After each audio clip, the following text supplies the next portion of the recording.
ಶಿಕ್ಷಕನೊಬ್ಬನ ಮೇಲೆ ವಿದ್ಯಾರ್ಥಿನಿಗೆ ಲೈಂಗಿಕ ದೌರ್ಜನ್ಯ ನಡೆಸಿದಂತಹ ಆರೋಪ ಹಾವೇರಿಯಲ್ಲಿ ಕೇಳಿಬಂದಿತ್ತು. ಆ ಶಿಕ್ಷಕನಿಗೆ ಚಪ್ಪಲಿ ಹಾರವನ್ನು ಹಾಕಿ ಸ್ಥಳೀಯರು ಮೆರವಣಿಗೆಯನ್ನು ಮಾಡಿದರು. ಈಗ ಇದೇ ಪ್ರಕರಣಕ್ಕೆ ಸಂಬಂಧಪಟ್ಟಂತೆ 22 ಜನರ ವಿರುದ್ಧ FIR ದಾಖಲಾಗಿದೆ ಅನ್ನೋದು ಗೊತ್ತಾಗ್ತಾ ಇದೆ.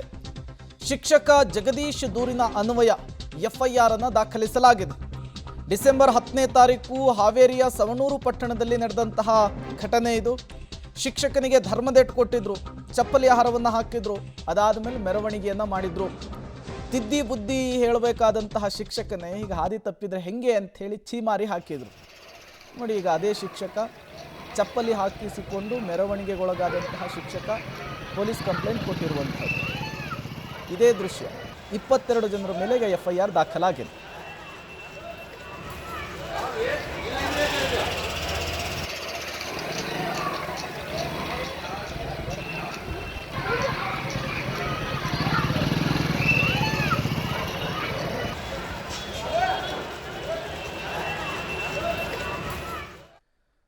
ಮತ್ತಷ್ಟು ಡೀಟೇಲ್ಸ್ ಅನ್ನು ಕೊಡೋದಕ್ಕೆ ಫಕೀರಯ್ಯ ದೂರವಾಣಿ ಸಂಪರ್ಕದಲ್ಲಿ ಜಾಯಿನ್ ಆಗಿದ್ದಾರೆ. ಫಕೀರಯ್ಯ, ಶಿಕ್ಷಕ ಮಾಡಿರೋದೇ ಧರ್ಮದೇಟು ತಿನ್ನುವಂತಹ ಕೆಲಸ, ಅಂಥದ್ರಲ್ಲಿ ಹೋಗೀಗ ಕಂಪ್ಲೇಂಟ್ ಕೊಟ್ಟಿದ್ದಾರೆ.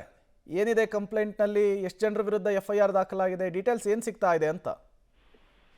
ಪ್ರೇಮ್, ಇದೊಂದು ಅಂದ್ರೆ ವಿದ್ಯಾರ್ಥಿನಿಯರಿಗೆ ಲೈಂಗಿಕ ಕಿರುಕುಳ ಆರೋಪದ ಹಿನ್ನೆಲೆಯಲ್ಲಿ ಪೋಷಕರು ಮತ್ತೆ ಸ್ಥಳೀಯರು ಧರ್ಮದೇಟು ನೀಡಿ ಚಪ್ಪಲಿ ಹಾರ ಹಾಕಿ ಪೊಲೀಸ್ ಸ್ಟೇಷನ್ ವರೆಗೂ ಕೂಡ ಮೆರವಣಿಗೆ ಮಾಡ್ಕೊಂಡು ಹೋಗಿ ಒಪ್ಪಿಸಿರುವಂತದ್ದು. ಆದ್ರೆ ಪ್ರಕರಣಕ್ಕೆ ಈಗ ಬಿಗ್ ಟ್ವಿಸ್ಟ್ ಸಿಕ್ಕಿರುವಂತದ್ದು. ಅಂದ್ರೆ ಶಿಕ್ಷಕನ ಮೇಲೆ ಅಲ್ಲಿರ್ತಕ್ಕಂತಹ ಶಿಕ್ಷಕರೇ ಒಂದು ರೀತಿಯ ಆರೋಪವನ್ನ, ಅಂದ್ರೆ ಸಮನ್ವಯದ ಕೊರತೆ ಹಿನ್ನೆಲೆಯಲ್ಲಿ, ವೈಮನಸ್ಸು ಇರೋ ಹಿನ್ನೆಲೆಯಲ್ಲಿ ಮಾಡಿಸಿರುವ ಶಂಕೆ ಕೂಡ ವ್ಯಕ್ತವಾಗ್ತಾ ಇದೆ. ಹೀಗಾಗಿ ವಿದ್ಯಾರ್ಥಿನಿಯರು ಕೂಡ ಈ ಬಗ್ಗೆ ಪ್ರಕರಣ ಏನು ದೂರು ಕೊಡ್ಲಿಕ್ಕೆ ಹಿಂದೇಟ್ ಹಾಕ್ತಿದ್ದಾರೆ. ಹೀಗಾಗಿ ಮುಖ್ಯ ಶಿಕ್ಷಕ ಈಗ ಕಂಪ್ಲೇಂಟ್ ಮಾಡಿರೋ ಹಿನ್ನೆಲೆಯಲ್ಲಿ ಏನು ಜಗದೀಶ್ ಅನ್ನೋ ಶಿಕ್ಷಕ ಹಲ್ಲೆಗೊಳಗಾದ ಶಿಕ್ಷಕನ ಕೂಡ 22 ಜನರ ಮೇಲೆ ಈಗಾಗಲೇ ಪ್ರಕರಣವನ್ನ ದಾಖಲು ಮಾಡಿರುವಂತದ್ದು. ಅಂದ್ರೆ ಇದರ ಹಿಂದೆ ಯಾರಾದರೂ ಕೈವಾಡ ಇದೆ ಅನ್ನೋ ಕಾರಣಕ್ಕಾಗಿ ಇವರು ಬಂದು ಈ ರೀತಿಯಾದಂತಹ ಆರೋಪಗಳನ್ನ ಮಾಡಿ ನನ್ನ ಮೇಲೆ ಹಲ್ಲೆ ಮಾಡಿರುವಂತಹ ಶಂಕೆ ವ್ಯಕ್ತ ಆಗಿದೆ. ಹೀಗಾಗಿ ಅವರ ಮೇಲೆ ದೂರನ್ನ ದಾಖಲಿಸುವಂತ ಅವರನ್ನ ಬಂಧನ ಮಾಡಿ ವಿಚಾರಣೆ ಮಾಡಬೇಕು ಅನ್ನೋ ಆಗ್ರಹವನ್ನ ಜಗದೀಶ್ ಮಾಡ್ತಿರುವಂತದ್ದು. Prem, okay, thank you Fakirayya ತಮ್ಮೆಲ್ಲ ಮಾಹಿತಿಗಾಗಿ.